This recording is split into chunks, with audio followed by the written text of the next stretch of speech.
It's the only place in the world where you can find a tribute to everybody from Etta James to Little Milton to Isaac Hayes, even Aretha Franklin. We're talking about the Stax Museum, and today we're joined by Tim Sampson. He is the communications director with the museum here. Tim, we'll talk about the Soulsville Foundation, which you head up with the students in just a moment. But what a way to preserve the legacy and heritage of Memphis, Tennessee. Oh, it absolutely is. You know, there's not another soul music museum in the world, and Stax records had kind of been a little bit forgotten.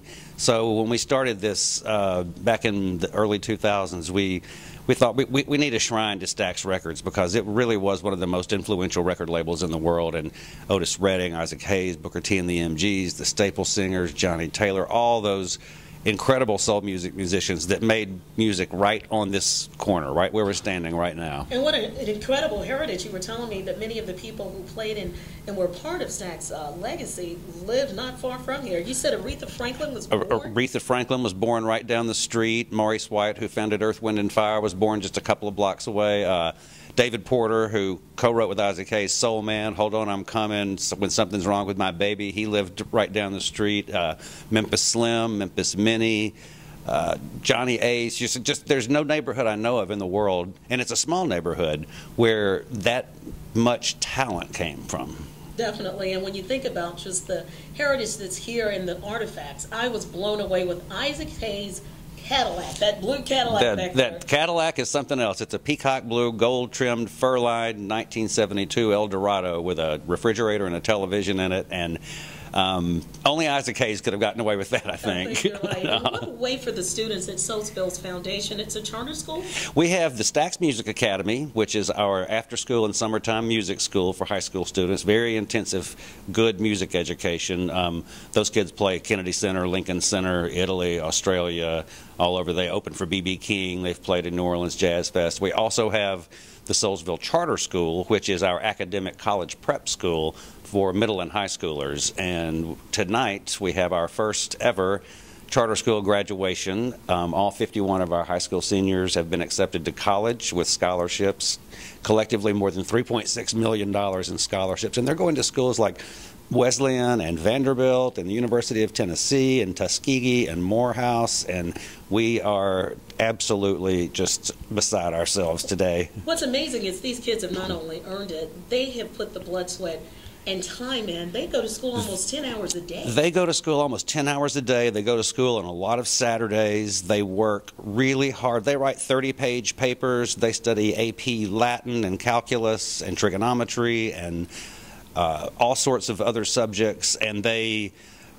are like a, I don't know, they're just, the whole place here is like a big family. The students, the faculty, the museum, the music academy, and you know, the kids are great. We kind of hate to see them leave, but we're happy for them that they're, you know, that they're going to get this great opportunity. And you know, and a lot of these students came to us in the 6th grade when we started in 2005. They were 2 years behind, some 3 years behind, and what we have done is anytime they're waiting in line to change classes, they're waiting in line to go to lunch or for a bathroom break, they are buried in a book. So they read at every opportunity they have. Any idle time they have is spent reading, and they have really fast-tracked it, and they have made us really, really proud. You should be proud, and the national recognition they're getting from MSNBC. They just did a live shot here. Yes, Digger Phelps and Morning Joe did a live remote here this morning that was shown all over the country and all over the world on the website, and they've been written, the Stax Music Academy has been written up in the New York Times and the Wall Street Journal and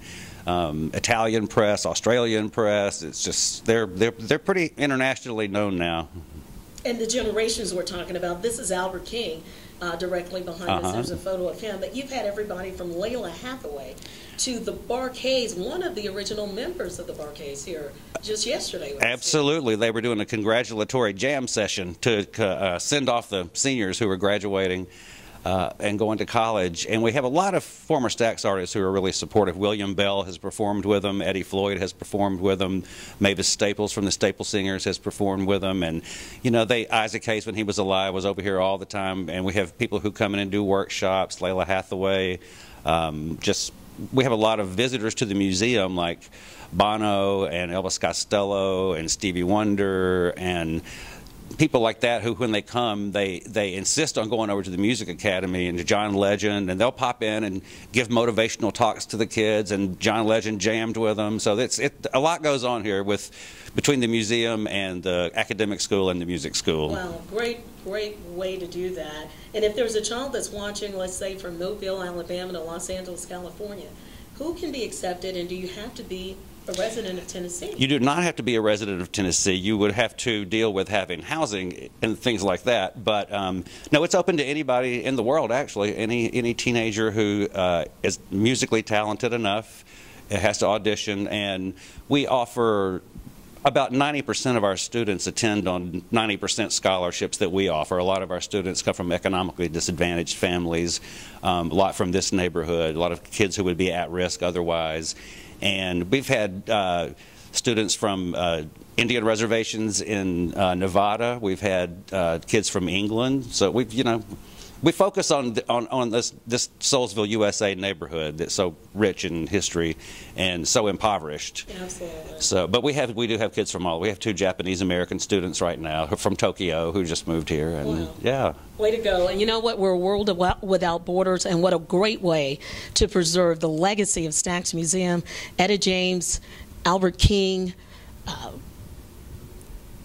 Eddie Floyd, many of the people, the Barcades, everyone that's come through the doors here. What a great way to preserve the heritage. It was very interesting yesterday when I was talking to James Alexander of the Barcades and Larry Dodson, and they were talking about what it was like at Stax Records, how they all kind of cheered for each other and motivated each other. And he said, I see the exact same thing at the Stax Music Academy. It's just like being back at Stax Records again. So we're taking that legacy into the future forever. Absolutely. Way to do it. And James Brown was the name that I just stumbled on. I was trying to, how could I forget?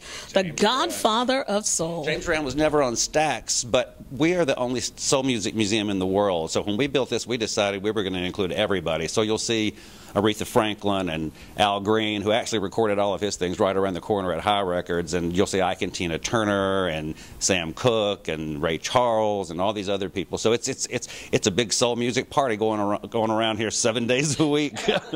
Tim Sampson, thank you so much. And you be sure to come in and join in on the party as well. Stax Museum is an incredible museum that's recording and preserving a heritage, a legacy, and preserving it for generations to come. Again, I'm Varion Walton coming to you today from Memphis, Tennessee. Thanks so much for being with us.